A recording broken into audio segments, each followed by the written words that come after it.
Morning children. நேற்று video பார்த்துருப்பீங்க. அதில் ஆடிட்டிங்னா என்ன அப்படிங்கிறது தெரிஞ்சிருக்கும். ஆடிட்டிங்க்கும் அக்கௌண்டிங்க்கு இருக்கிற டிஃப்ரென்ஸ்லாம் தெரிஞ்சிருக்கும். ஒரு சார்ட்டர்ட் அக்கௌண்டண்ட்டாக ஆகணும்னா என்ன பண்ணணும் அப்படிங்கிறது உங்களுக்கு ஓரளவுக்கு ஐடியா கிடச்சிருக்கும்னு நினைக்கிறேன். இன்றைக்கி நம்ம வந்து ஒரு அக்கௌண்டிங் டேர்ம்ஸ் அப்படின்னு பார்க்குறப்ப நிறைய அக்கௌண்டிங் டேர்ம்ஸ் இருக்குது. நம்ம படிக்க நீங்கள் ஹையர் ஸ்டடீஸ் போக போக நிறைய டேர்ம்ஸ் தெரிஞ்சுக்க முடியும். இப்போதைக்கு உங்களுக்கு வந்து நான் இந்த வீடியோவில் என்ன சொல்லியிருக்கேன்னா பேசிக் டேர்ம்ஸ் மட்டும் கொஞ்சம் சொல்லியிருக்கேன். அதை நம்ம பார்ப்போம். இப்போ அதே மாதிரி அக்கௌண்டன்சி எப்படி படிக்கணும் அப்படிங்கிற டிப்ஸ் கொடுத்துருக்கேன். ஓகே சில்ட்ரன், அக்கௌண்டன்சி வந்து நீ மற்ற சப்ஜெக்ட் படிக்கிற மாதிரி அப்படியெல்லாம் படிக்கக்கூடாது. நான் எப்படி படிக்கணுங்கிற டிப்ஸை கொடுத்துருக்கேன். அதுபடி படித்தீங்கன்னா எப்போவுமே உங்களுக்கு வந்து அக்கௌண்டன்சி அப்படிங்கிறது அது மறக்கவே மறக்காது. ரூல்ஸ் எல்லாம் எப்போவுமே மறக்காது. அதே மாதிரி அது ஒரு இன்ட்ரெஸ்டாக நீங்கள் எடுத்து படிக்கலாம். அது ஓகேயா? வாங்க நம்ம கிளாஸுக்கு போகலாம்.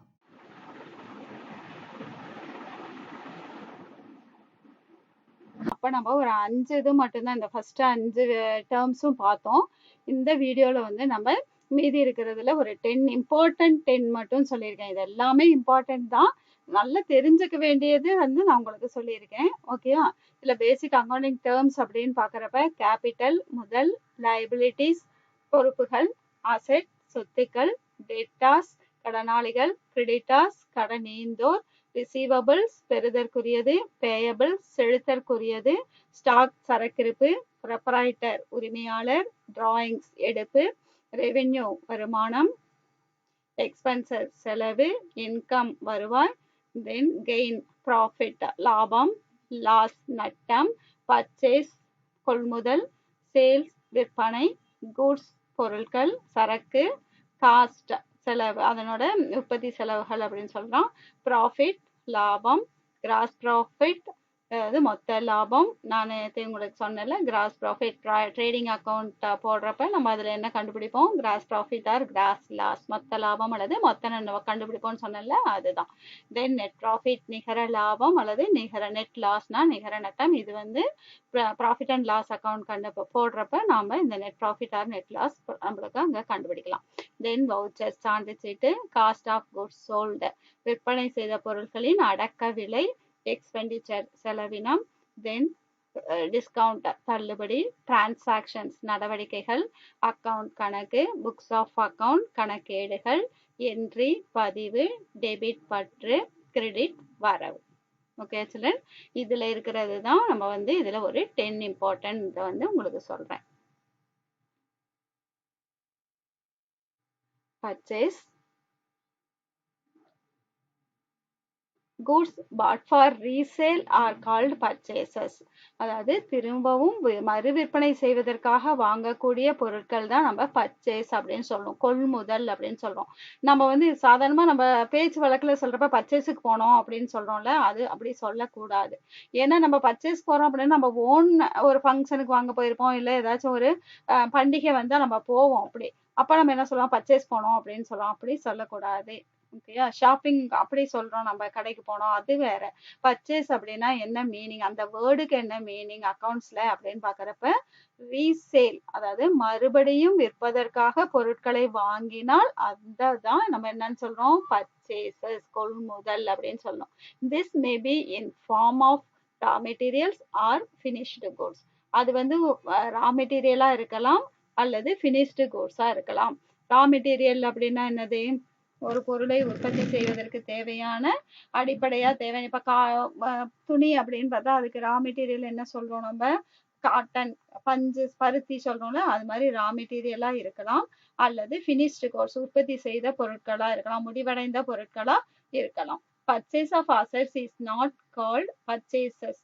அதாவது ஒரு சொத்து, பிசினஸுக்காக ஒரு சொத்து வாங்கினா கூட, ஒரு பில்டிங் வாங்குவாங்க இல்ல ஒரு மிஷின் வாங்குவாங்க, அதை கூட என்னன்னு சொல்லக்கூடாது, பர்ச்சேஸ் அப்படின்னு சொல்லக்கூடாது.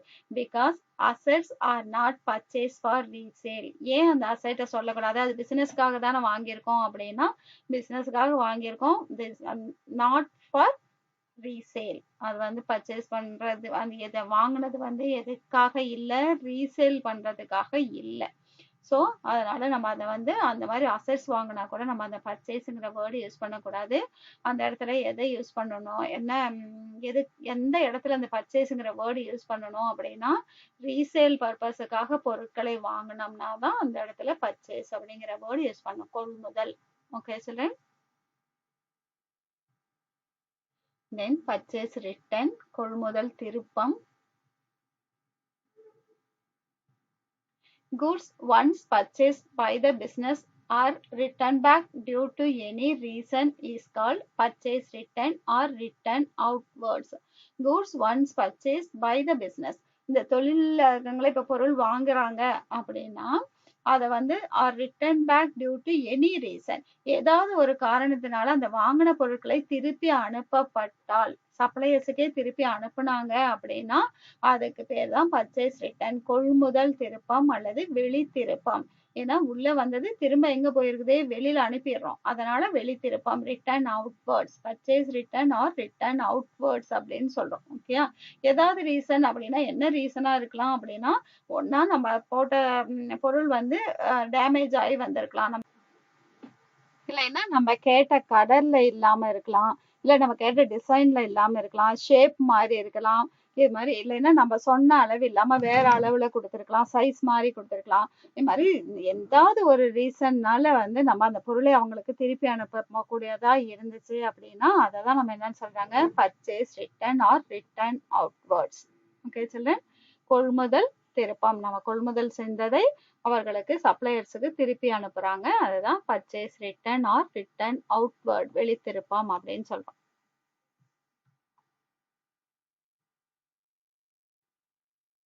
Sales. When purchased goods are sold in order to earn a profit are called sales. நம்ம பர்ச்சேஸ் பண்ண கூட்ஸை மற்றவர் லாபம் ஈட்டும் நோக்கத்தோட மற்றவர்களுக்கு அளித்தா அது வந்து என்ன அப்படின்னா விற்பனை அப்படின்னு சொல்றோம். ஓகேயா. பொருள் சரக்கு வாங்கிட்டு வந்திருக்கோம், மறு விற்பனை செய்யறதுக்காக தான் வாங்கிட்டு வரோம்.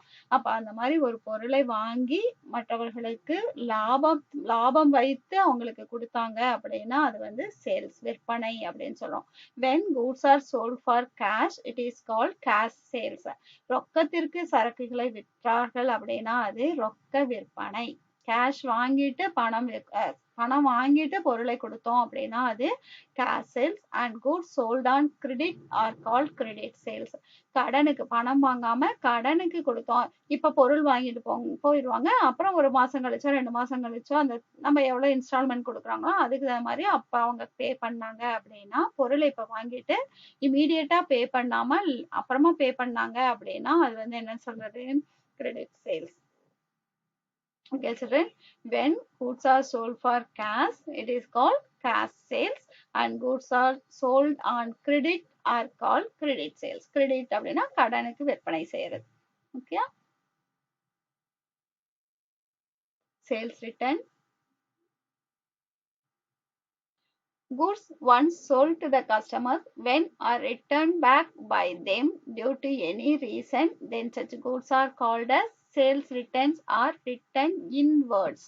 அதாவது goods once sold to the customer, கஸ்டமருக்கு விற்பனை செஞ்சதுக்கு அப்புறம் when are returned back by them, அவர்களால் திருப்பி அனுப்பப்பட்டால், நம்ம இப்ப ஒரு கடை வச்சிருக்கோம், நம்ம கஸ்டமருக்கு விற்பனை பண்ணியிருக்கிறோம், அப்ப அவங்க வாங்கிட்டு போய் ரீட்டைலர், நம்ம ஹோல்சேலரா இருக்கோம், அவங்க ரீட்டைலர் திரும்ப விற்கிறதுக்காக வாங்கிட்டு போறாங்க, பர்ச்சேஸ் பண்ணிட்டு போறாங்க நம்ம கிட்ட இருந்து. அவங்க போயிட்டு அங்க டேமேஜா இருக்கு, இல்ல அவங்க வேற மாத்தி எடுத்துட்டு போயிட்டாங்க, அந்த மாதிரி ஏதோ ஒரு சம் ஆஃப் த ரீசன்ஸ் வந்து அவங்க அந்த பொருளை திரும்பி நம்மளுக்கு கொடுத்தாங்க அப்படின்னா நம்மளுக்கு வந்து அது நம்ம சேல்ஸ் பண்ணது ரிட்டர்ன் ஆயிடுச்சா, அதனால இதை வந்து சேல்ஸ் ரிட்டர்ன் அப்படின்னு சொல்றோம்.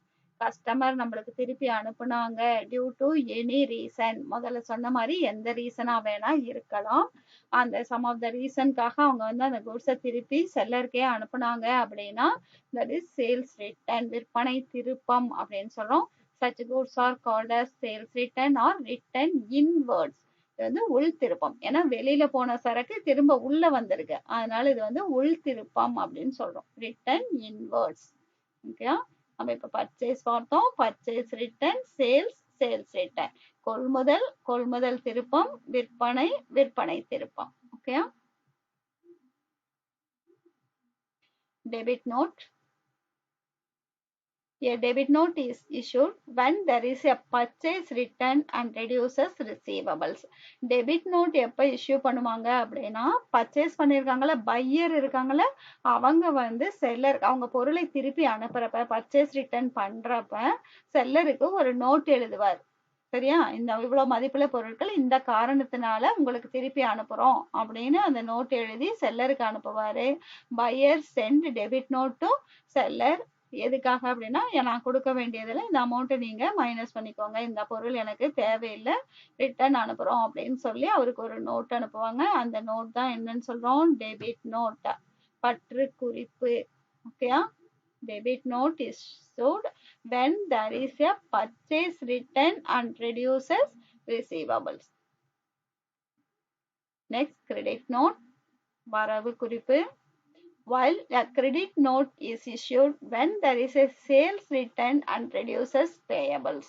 இப்ப credit note என்ன அப்படின்னு பார்த்தீங்கன்னா இந்த purchase return பையர் வந்து செல்லருக்கு purchase return debit note போட்டு ஒரு purchase return பண்ணிட்டாருன்னா செல்லர் அதை வாங்கிக்குவாரு தானே, அவருக்கு அது சேல்ஸ் ரிட்டர்ன்.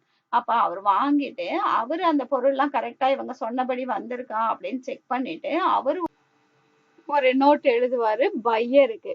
என்னன்னா நீங்க அனுப்பின ப்ராடக்ட்லாம் எங்களுக்கு கரெக்டா வந்து சேர்ந்துருச்சு, இவ்வளவு வேல்யூ உள்ள ப்ராடக்ட் நீங்க அனுப்பியிருக்கீங்க, அதை நாங்க ரிசீவ் பண்ணிக்கிட்டோம், அதை நீங்க பே பண்றப்ப நாங்க அதை ரெடியூஸ் பண்ணிக்கிறோம், அமௌண்ட் ரெடியூஸ் பண்ணிக்கிறோம் அப்படின்னு அவர் ஒரு நோட் அனுப்புவாரு. அதுக்கு தான் என்ன நோட்டு அப்படின்னா கிரெடிட் நோட், வரவு குறிப்பு.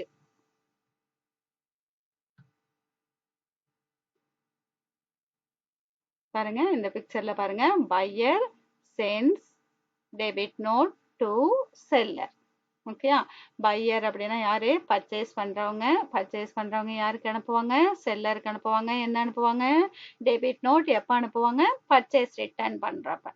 கிளியரா children? Buyer sends debit note to seller when they return goods to the seller. ஓகேயா? அப்ப ஒரு நோட் போட்டு அனுப்புவாங்க, அதுதான் டெபிட் நோட். தென் செல்லர்னா யாரு? Supplier. seller sends credit note to buyer when எப்ப அப்படின்னு பார்த்தீங்கன்னா சேல்ஸ் ரிட்டர்ன் அப்படின்னா இவங்க சேல்ஸ் பண்ணதை பர்ச்சேசர் வந்து ரிட்டர்ன் பண்ணிட்டாங்க, அப்ப அது இவங்களுக்கு சேல்ஸ் ரிட்டர்ன். ஓகேயா? இவருக்கு பர்ச்சேஸ் ரிட்டர்ன், பையருக்கு பர்ச்சேஸ் ரிட்டர்ன், செல்லருக்கு அது சேல்ஸ் ரிட்டர்ன். அது மாதிரி இவங்க டெபிட் நோட்டை வாங்கின உடனே அவரு அந்த பொருள்லாம் கரெக்டா இருக்கான்னு செக் பண்ணிட்டு he send a note, credit note to buyer. Sales return நான் வாங்கிக்கிட்டேன், நீங்க அனுப்புனதை நான் வாங்கிக்கிட்டேன், உங்க அமௌண்ட்ல இருந்து நான் இதை ரெடியூஸ் பண்ணிக்கிறேன் அப்படிங்கிறத அவருக்கு தெரியப்படுத்துறது தான் என்ன? கிரெடிட் நோட், வரவு குறிப்பு. இது வந்து பற்று குறிப்பு. டெபிட் நோட் அப்படின்னா பற்று குறிப்பு, கிரெடிட் நோட் அப்படின்னா வரவு குறிப்பு. டெபிட் நோட் யார் எழுதுவாங்க? பையர் எழுதுவாரு செல்லருக்கு. எப்ப? பர்ச்சேஸ் ரிட்டர்ன் அப்ப. அதே செல்லர் வந்து பையருக்கு எழுதுறது என்ன அப்படின்னா கிரெடிட் நோட், சேல்ஸ் ரிட்டர்ன் அப்போ. Okay children? கிளியரா இந்த பிக்சர் கிளியரா இருக்கும்னு நினைக்கிறேன், பாத்தீங்கன்னா புரியும். ஓகேயா? தென் stock. These are those goods which are left unsold in the business at the end of the year. ஒவ்வொரு வருஷமும் நம்ம அக்கௌண்ட் க்ளோஸ் பண்ணுவோம்ல, அப்ப அன்சோல்ட் அப்படின்னு விற்பனை ஆகாமல் மீதி இருக்கக்கூடிய பொருட்களை தான் சரக்கு அப்படின்னு சொல்லுவோம். ஸ்டாக்.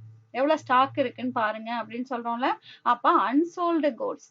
சரியா? எவ்வளவு பொருட்கள் இன்னும் விற்பனையாகாம இருக்கோ அதுதான் சரக்கு அப்படின்னு சொல்லுவோம். கூட்ஸ். ஸ்டாக் அப்படின்னா சரக்கு இருப்பு.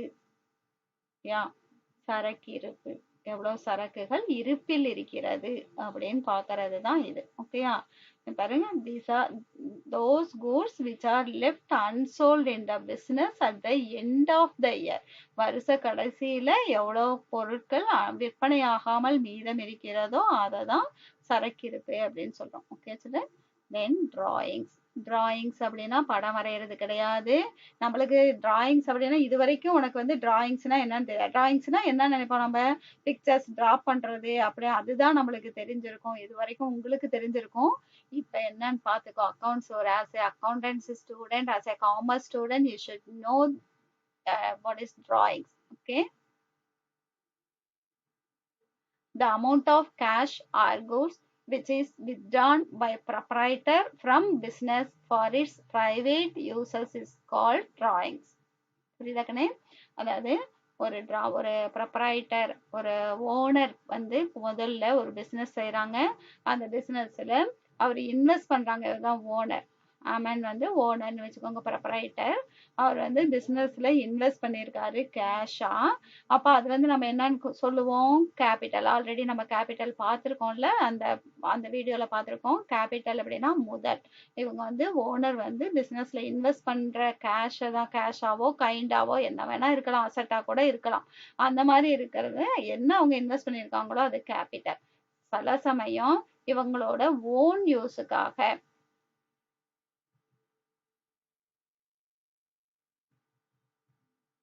இவங்களோட ஓன் யூஸுக்காக அவங்க என்ன பண்ணலாம்? Amen withdrawal cash are kind from இந்த ஸ்டோர் பிசினஸ்ல இருந்து அவர் ஹேப் ஸ்டோர்ல இருந்து அவர் எடுத்திருக்காரு. இதுல என்ன எதுக்காக எடுத்திருக்காங்க அப்படின்னா, பிசினஸுக்காக எடுத்தாங்கன்னா அது டிராயிங்ஸ்னு நம்ம போடக்கூடாது. ஓன் பாருங்க கொடுத்துருக்காங்க பாரு, பிரைவேட் யூசர்ஸ் அப்படின்னு கொடுத்துருக்காங்களா, அவங்க சொந்த செலவுக்காக பிசினஸ்ல இருந்து எடுத்திருந்தாங்க அப்படின்னா அதை குறிக்கிறதுக்காக தான் நாம டிராயிங்ஸ் அப்படிங்கிற வேர்டை யூஸ் பண்ணணும். எடுப்பு. புரியுதா கண்ணே? அதாவது the amount of cash or goods which is withdrawn by proprietor from business for its private uses is called drawings. அவரோட சொந்த செலவுக்காக எடுத்திருந்தாங்க அப்படின்னா அதை நம்ம எடுப்பு, டிராயிங்ஸ் அப்படின்னு சொல்லுவோம். Okay? gain, profit. It is a monetary receipt as a result of business transaction. ஒரு தொழில் நடவடிக்கைகளை செய்யறப்ப கடைசியா கிடைக்கக்கூடிய அந்த முடிவு என்ன, அது வந்து கேஷ் ரெசிப்ட். அதாவது மானிட்டரி அப்படின்னா பணம் சார்ந்த வருமானம் எவ்வளவு வந்திருக்கு அப்படின்னு பார்த்தா அதுதான் நம்ம கெயின் அப்படின்னு சொல்றோம். the excess of revenue over the expenses is called gain. இப்ப எவ்வளவு வருமானம், ஒரு பிசினஸ்ல எவ்வளவு வருமானம் வந்திருக்கு, இப்ப இந்த வருஷம் பாத்தீங்கன்னா ஒரு 10 லட்சம் ரூபாய் வருமானம் வந்திருக்கு அப்படின்னா அதுக்காக எவ்வளவு செலவு பண்ணியிருக்காங்க, தொழிலுக்காக எவ்வளவு செலவு பண்ணியிருக்காங்கன்னு பார்க்கணும். அது ஒரு 6 லட்சம் ரூபாய் செலவு பண்ணியிருக்காங்க அப்படின்னா மீதி அந்த 10 லட்சத்துல ரெவென்யூல 6 லட்சத்தை மைனஸ் பண்ணா மீதி இருக்கிறது தான் நம்மளுக்கு கெயின். 4 லட்சம் ரூபாய் தான் கெயின். அப்படியே 10 லட்சமும் கெயின் அப்படின்னு நம்ம வச்சுக்க முடியாது. 10 லட்சம் ரூபாய் வந்துருச்சு அப்படின்னு நம்ம நினைச்சுக்க முடியாது. அதுக்காக எவ்வளவு செலவு பண்ணியிருக்காங்களோ அதை மைனஸ் பண்ணோம்னாதான் அப்ப செலவு போக மீதி இருக்கக்கூடிய வருமானத்தை தான் நம்ம கெயின் அப்படின்னு சொல்லணும். ப்ராஃபிட். அடுத்தது loss. When expenses incurred are more than revenue, then the excess of expenses is called a loss. வருமானத்தை விட செலவு அதிகமா இருந்துச்சு அப்படின்னா எவ்வளவு செலவு அதிகமா இருக்கோ அதை வந்து லாஸ் அப்படின்னு சொல்றோம். இப்ப 10 லட்சம் ரூபாய் வருமானம் வந்திருக்கு, 15 லட்சம் ரூபாய் செலவு பண்ணிருக்காங்க அந்த பிசினஸுக்காக, ஆனா வருமானம் வந்தது 10 லட்சம் தான். அப்ப அதுக்கும் ரெண்டுக்கும் இருக்கிற டிஃபரன்ஸ் எவ்வளவு அப்படின்னு 5 லட்சம் ரூபாய். அந்த 5 lakhs தான் லாஸ் அப்படின்னு சொல்றோம். 15 லட்சம் ரூபாய் செலவு பண்ணி 10 லட்சம் தான் வருமானம் வந்திருக்கு அப்படின்னா அப்ப 5 லட்சம் ரூபாய் என்னது? நட்டம், loss. This reduces the capital of the business. அப்ப அந்த லாஸ் எதுல இருந்து சரி கட்ட முடியும் அப்படின்னு பாத்தீங்கன்னா அவங்க போட்டிருக்க முதல்ல இருந்து தான் எடுத்து சரி பண்ண முடியும். அப்ப லாஸ் ஆயிருச்சு அப்படின்னா அப்ப ஆட்டோமேட்டிக்கா அந்த கேபிட்டலும் முதலும் என்ன ஆயிரும்? கம்மியாயிரும். ஓகே? ரெடியூஸ் அப்படின்னா என்னது? கம்மியாகிறது, குறைந்து விடும். ஓகே?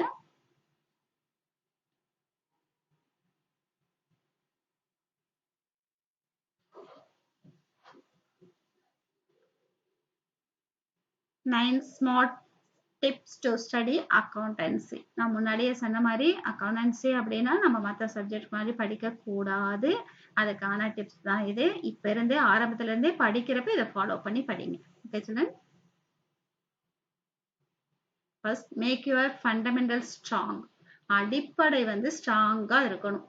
ஓகே? நான் உனக்கு காமர்ஸ் வீடியோலயே சொல்லியிருக்கேன், ஸ்ட்ராங் ஃபவுண்டேஷன் இருந்தா மட்டும்தான் நம்மளால அடுத்தடுத்து இந்த காமர்ஸ் ஸ்ட்ரீமை பொறுத்த வரைக்கும் நம்ம அடுத்தடுத்து போறப்ப உனக்கு பேசிக் நல்லா ஸ்ட்ராங்கா இருந்தா மட்டும்தான் நம்மளால மேல மேல போக முடியும். ஓகேயா? பேசிக் எதுவுமே ரூல்ஸ் அண்ட் ரெகுலேஷன்ஸ் எல்லாம் எப்படி ஃபாலோ பண்ணணும், எப்படி என்ட்ரி போடணுங்கிறதெல்லாம் தெரியாம எல்லாம் நம்ம கீழே ஸ்ட்ராங்கா கத்துக்காம போனோம் அப்படின்னா நம்மளால ஹையர் ஸ்டடிஸ் பண்றது ரொம்ப கஷ்டமா இருக்கும். அதனால பேசிக் அப்படின்னா உனக்கு தெரியும் 11th 12th தான் நம்மளுக்கு பேசிக்கே இருக்கு. அதனால இங்க படிக்கிறப்பயே தெளிவா படிச்சுக்கணும், ஃபண்டமெண்டல்ஸ் ஸ்ட்ராங்கா இருக்கணும். then learn through real life examples. நான் சொன்ன மாதிரியே சொல்லியிருக்கேன், நம்ம வாழ்க்கையோட ஒன்றியது தான் அக்கௌண்டன்சி அப்படின்னு சொல்றோம். நம்ம வாழ்க்கையோடயே வரும். அப்ப அதனால் நம்ம லைஃப்லயே நம்ம இந்த எக்ஸாம்பிள்ஸ் எல்லாம் வச்சு அதோட சேர்ந்து படிக்கணும். நம்ம learn through real life example. நம்ம வாழ்க்கையோட ஒப்பிட்டு பார்த்து அதை வச்சு அப்படியே கம்பேர் பண்ணி படிக்கணும்.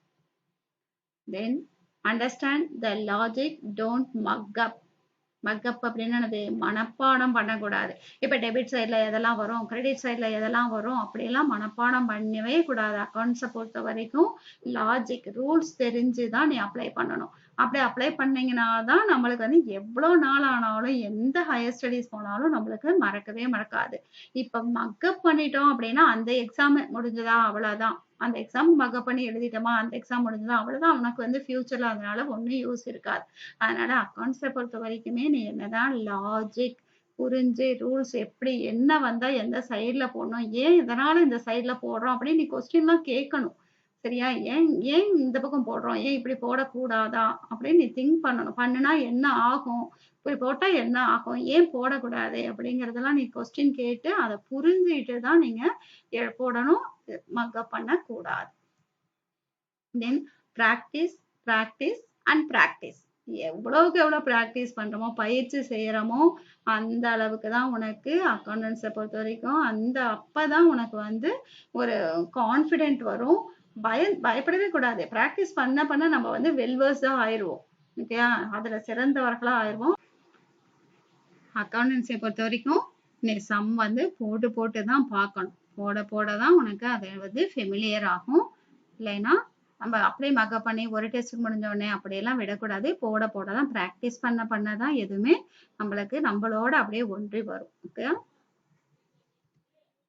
தென் தியரி ஃபர்ஸ்ட், தென் ப்ராப்ளம் சால்விங். எடுத்தவொடனே நீ சம்மு தான், எனக்கெல்லாம் தியரி எல்லாம் படிக்க முடியாது, சம்மு தான் போடுவேன் நானே அப்படின்னு எடுத்தவொடனே நம்ம சம் போடக்கூடாது. ஏன்னா தியரி அதுலதான் நம்மளுக்கு ரூல்ஸ் எல்லாம் சொல்லியிருப்பாங்க, எப்படி போடணும் என்னங்கிறத சொல்லியிருப்பாங்க, அதுலதான் எக்ஸ்பிளைன் பண்ணியிருப்பாங்க. அப்ப தியரி முதல்ல படிக்கணும், அதை நல்லா மைண்ட்ல ரெஜிஸ்டர் பண்ணிக்கணும். இந்த வந்துச்சுன்னா இந்த ரூல் தான் நம்மள அப்ளை பண்ணணும், அப்படிங்கிற இந்த டிரான்சாக்ஷன் தான் இப்படிதான் அப்ளை பண்ணணும் அப்படிங்கிறத நீ மைண்ட்ல ரெஜிஸ்டர் பண்ணினா மட்டுமே நம்ம ப்ராப்ளம் வந்து கரெக்டா போட முடியும். Okay children? தியரி ஃபர்ஸ்ட், தென் ப்ராப்ளம் சால்விங். தியரி நல்லா தரவா இருந்துட்ட அப்படின்னா ப்ராப்ளம் தாராளமா நம்ம ஈஸியா சால்வ் ஆயிரும், நம்மளுக்கு ஈஸியா டேலி ஆயிரும். Make notes for revision. எப்பவுமே நம்ம ரிவிஷன் பண்றப்ப நீ படிக்கிறப்ப ஃபர்ஸ்ட் டைம் படிக்கிறப்ப நோட்ஸ் எடுத்துக்கணும். அப்ப அடுத்தடுத்து ரிவிஷன் பண்றப்ப நீ அந்த நோட்ஸை மட்டும் படிச்சாவே போதும் இல்லையா? திரும்ப திரும்ப நீ எல்லாமே படிக்கணுங்கிற அவசியம் இல்லை. புக்கு ஃபுல்லா அப்படி திரும்ப இன்னொரு தடவை ரிவிஷன் பண்றப்ப எல்லாம் படிக்கணும். நீ படிக்கிறப்பே அந்த நோட்ஸ் நீ கையால எழுதுதான் உனக்கு அது கையால எழுதுறப்ப கண்ணால பார்த்து படிக்கிறப்பதான் நம்மளுக்கு அது மனசுல பதியும். நீங்க சும்மா எழுதி பார்க்காம நம்ம ஓனா எழுதாம புக்கை மூடி வச்சுட்டு அப்படியே கடக்கடன்னு கண்ணை மூடிட்டு அப்படி எல்லாம் படிச்சாலும் அது வந்து நம்ம மைண்ட்ல ரெஜிஸ்டர் ஆகாது. அதுக்குதான் புக்கை பார்த்து படிங்க அப்படின்னு சொல்றது எதுக்கு? நம்ம கண்ணால பாக்குறது எல்லாமே நம்மளுக்கு எங்க போய் ரெஜிஸ்டர் ஆகும்? நம்ம மூளையில போய் ரெஜிஸ்டர் ஆகும். ஓகேயா? அதுக்குதான் பார்த்து படிங்க, 2 தடவை 3 தடவை பார்த்து படிங்க, அப்புறம் சொல்லி பாருங்க, எழுதி பாருங்க அப்படின்னு சொல்றது. இப்ப ரிவிஷனுக்கு அப்படின்னு பாக்குறப்ப நீங்க வந்து என்ன பண்ணணும்? First you make notes for revision. Notes எடுத்து பழகணும். ஓகேயா? ஒவ்வொரு தடவையும் நம்ம எல்லாமே படிச்சுட்டு இருக்க முடியாது இல்லையா? அப்ப நீ நோட்ஸ் எடுத்து வச்சுக்கிட்டோம் அப்படின்னா ரிவிஷன் அப்ப கடகடன்னு நம்ம திருப்பி பார்த்துட்டு போயிடலாம். Analyse your arithmetical accuracy. அதே மாதிரி நம்ம அடிஷன், சப்ட்ராக்ஷன், டிவிஷன், மல்டிப்ளிகேஷன்லாம் கரெக்டா போட்டிருக்கோமா அப்படிங்கிறத அனலைஸ் பண்ணணும். பகுத்து பார்க்கணும். சரியா? ஒரு தடவை எக்ஸாம் போட்டுட்டோமா அவ்வளவுதான், 2-3 மணி நேரம் எக்ஸாமா, 2 மணி நேரத்துல பரிட்சை எழுதி முடிச்சிட்டோம், சும்மா பேனாலாம் மூடி வச்சுட்டு எல்லாத்தையும் ஒரு பக்கமா ஒதுக்கி வச்சுட்டு அப்படியே உட்காந்துக்க கூடாது. 1 மணி நேரம் என்ன பண்ண போறோம்? நாம போட்டிருக்கிறது கரெக்டா இருக்கா அப்படின்னு பார்க்கணும். சம்மெல்லாம் கரெக்டா, டோட்டல்லாம் கரெக்டா போட்டு நம்மள அறியாமையே சில சமயம் நம்ம தப்பு பண்ணியிருப்போம். ஏன்னா we are human beings. அதனால மனிதர்கள் அப்படின்னா வந்தாவே சில தவறுகள்லாம் நடக்கிறதுதான். அப்ப அதை வந்து நம்ம சரி பண்ணணும் அப்படின்னா திரும்ப செக் பண்ணணும். நீ நீ நான் வந்து இதுல மட்டும் எக்ஸாம்ல மட்டும் சொல்லல, எங்கேயா இருந்தாலும் நீ ஒரு ஆடிட்டரா ஆனா கூட அங்க போய் நம்ம வந்து ஒரு தடவை 2 தடவை நம்ம போட்டிருக்கிற அந்த அரித்மெட்டிக்கல் அக்யூரசி அக்யூரேட்டா இருக்கா, பிளஸ் எல்லாம் கரெக்டா பண்ணி, ஏன்னா சின்ன நம்பர் 4 டிஜிட் 5 டிஜிட் நம்பர் அப்படிலாம் வராது, பெரிய நம்பரா தான் க்ரோஸ்ல லேக்ஸ்ல அப்படி வரப்ப நீ அதை கரெக்டா ஆட் பண்ணிருக்கியா சப்ட்ராக்ட் பண்ணிருக்கமா அப்படிங்கறத பார்க்கணும் நாம. ஓகேயா? தென் ஃபோக்கஸ் ஆன் ப்ரெசன்டேஷன். இது ரொம்ப இம்பார்ட்டன்ட். நம்மளோட ப்ரெசன்டேஷன் எப்படி இருக்கு, அதாவது நான் உனக்கு அந்த ஃபார்மேட்லாம் காமிச்சேன் பார்த்தீங்களா, அப்போ மேலே வந்து ஹெட்டிங்லாம் இருக்கும், அந்த லைன்லாம் இருக்கும், அந்த மாதிரி லைன் போட்டு நீட்டாக பாக்ஸ் போட்டு அப்படி தான் நம்ம வந்து ப்ரெசன்ட் பண்ணாதான் அதை பார்க்குறப்பே நம்மளுக்கு வந்து ஒரு அக்கௌண்ட் ஸ்டூடெண்ட் ஒரு காமர்ஸ் ஸ்டூடெண்ட் தான் அதை ப்ரெசென்ட் பண்ணியிருக்காங்க அப்படிங்கிற ஒரு இது அதுதான் ஒரு காமர்ஸ் ஸ்டூடெண்ட்டுக்கு இருக்கக்கூடிய ஒரு குவாலிட்டி. ஓகேயா? ப்ரெசன்டேஷன் நீட்டா இருக்கணும். Then try studying in a group. அதே மாதிரி எப்ப வந்து நீங்க தனியா இந்த அக்கௌண்ட்ஸை பொறுத்த வரைக்கும் நீ தனியா படிக்கிறத விட குரூப் ஸ்டடி பண்ணீங்கன்னா அது ஈஸியா உங்களுக்கு மைண்ட்ல ரெஜிஸ்டர் ஆயிடும். ஏன்னா ஒரு 2 பேர் 3 பேர் உட்காந்து படிக்கிறப்ப ஒருத்தர் சொல்றப்ப ஒருத்தர் எப்பயுமே ஒருத்தர் சொல்லி கொடுக்குறப்ப நம்ம கேட்கறப்பதான் நம்மளுக்கு அது மைண்ட்ல ரெஜிஸ்டர் ஆகும். அது மாதிரி இப்ப ஏதாவது டவுட் அப்படின்னா 3 பேர் டிஸ்கஸ் பண்ணி 4 பேர் டிஸ்கஸ் பண்ணி படிக்கிறப்ப உங்களுக்கு அந்த ஆமா அவங்க சொன்னாங்கல்ல, அவங்க படிச்சோம்ல, அவங்க மாத்தி சொன்னாங்களே, இது தப்பா நம்ம போட்டிருந்தோம், இது சொன்னாங்க அப்படிங்கிற அந்த மைண்ட் வந்து உனக்கு அதுல அங்க ஞாபகம் வரும். எந்த இடமா இருந்தாலும் சரி, இந்த அக்கௌண்ட்ஸ் பொறுத்த வரைக்கும் நம்ம போட்டு பார்க்கறப்ப குரூப் ஸ்டடி பண்ணீங்கன்னா அது வந்து கொஞ்சம் கரெக்டா ஈஸியா வந்து நம்மளால கிராஸ் பண்ணிக்க முடியும். ஓகே சில்ட்ரன், நான் வந்து இன்னைக்கு நம்ம என்னென்ன பார்த்திருக்கோம், நிறைய அக்கௌண்டிங் டேர்ம்ஸ் பார்த்தோம். அதே மாதிரி எப்படி வந்து அக்கௌண்டன்சினா அது எப்படி படிக்கணும் அப்படின்னு உங்களுக்கு ஒரு 9 டிப்ஸ் கொடுத்துருக்கேன். நீ வந்து படிக்கிறப்பயே இப்படிதான் இந்த படி இப்படி சொன்னாங்க மிஸ், இப்படிதான் படிக்கணும் நாம அப்படின்னு இந்த 9 டிப்ஸை ஃபாலோ பண்ணி படிச்சீங்க அப்படின்னா நான் உங்களுக்கு கேரண்டி தருவேன், கண்டிப்பா நீங்க வந்து ஒரு நல்ல ஆடிட்டரா ஒரு நல்ல அக்கௌண்டன்ட்டா உங்களால வர முடியும். ஓகே சில்ட்ரன், இதை ஃபாலோ பண்ணி படிங்க. நம்ம நெக்ஸ்ட் கிளாஸ்ல சந்திப்போம். தேங்க்யூ.